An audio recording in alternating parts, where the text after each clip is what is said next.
আমরা ভারতীয় high commission অভিমুখে আমরা পদযাত্রা করব। আমরা মুসলমান, আমরা কোথাও আগুন দেওয়ায় বিশ্বাস করি না, আমরা অস্ত্র নিয়ে কার উপরে হামলা বিশ্বাস করি না। আপনারা দেখেছেন বিশ্বের বিভিন্ন জায়গাতে, বিশেষ করে সিরিয়াতে, বিশেষ করে এই আমাদের যে গাজাতে কিভাবে মুসলমানদেরকে হত্যা করা হচ্ছে। আর দুনিয়ার যে সমস্ত মানবাধিকার সংস্থাগুলো ওআইসি থেকে শুরু করে মুসলিম জাতিসংঘ গঠন না করে আজকে সারা দুনিয়াতে যারা মানবাধিকারের কথা বলে তারা শুধু আমেরিকার গোলামি করার জন্য তারা কাজ করে যাচ্ছে। তাদের কাজ হচ্ছে আমেরিকার গোলামি করা, আমেরিকার স্বার্থ সিদ্ধি করা। বন্ধুরা, আজকে আমরা এই ভারতের এই সমস্ত মুসলিম বিরোধী, মুসলমান শূন্য করার বিরুদ্ধে যে সমস্ত প্রোপাগান্ডা চলেছে এর বিরুদ্ধে আমি বাংলাদেশের রাজনৈতিক দল, বিশেষ করে আজকে বাংলাদেশ জাতীয়তাবাদী দল, তারা তাদের অবস্থান পরিষ্কার করেছে এবং এই বিলের তীব্র প্রতিবাদ করেছে। এজন্য আমি বিএনপিকে ধন্যবাদ জানাই।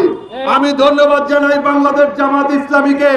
তারা গতকালকে একটি বিবৃতির মধ্য দিয়ে তারা তাদের অবস্থান পরিষ্কার করেছে। আমরা আশা করব, আমরা বাংলাদেশে বিএনপি, জামাত, লেবার পার্টি দেখতে চাই না। আমরা চাই আমরা বাংলাদেশের মানুষ, বাংলাদেশ সংখ্যাগরিষ্ঠ মুসলিম দেশ। 1947 সালে ধর্মের ভিত্তিতে বাংলাদেশ নামক একটি আলাদা ভূখণ্ড হয়েছিল।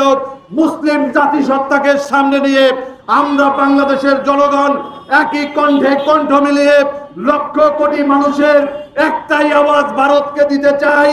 নরেন্দ্র মোদী, তুমি ওইখানে একটা মুসলমানের উপরে আঘাত করলে আমরা আঙ্গুল চুষবো না বাংলাদেশে বসে।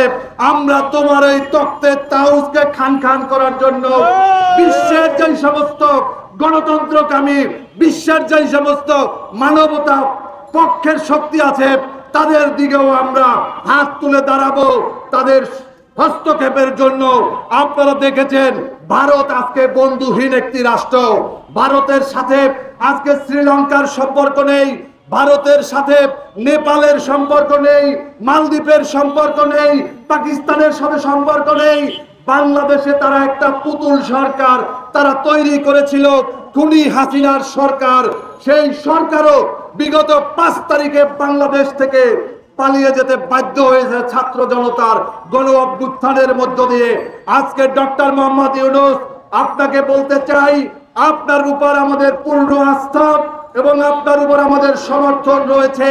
আপনাকে আজকে প্রমাণ করতে হবে এই আধিপত্যবাদী ভারত, এই গণতন্ত্র হত্যাকারী ভারত, বাংলাদেশের গণহত্যাকারী খুনি হাসিনার পৃষ্ঠপোষক এই ভারতের খুনি নরেন্দ্র মোদীর আজকের এই হস্তক্ষেপের বিরুদ্ধে বাংলাদেশ নামক রাষ্ট্রযন্ত্রকে আমরা তীব্র প্রতিবাদের জায়গায় দেখতে চাই। বন্ধুরা,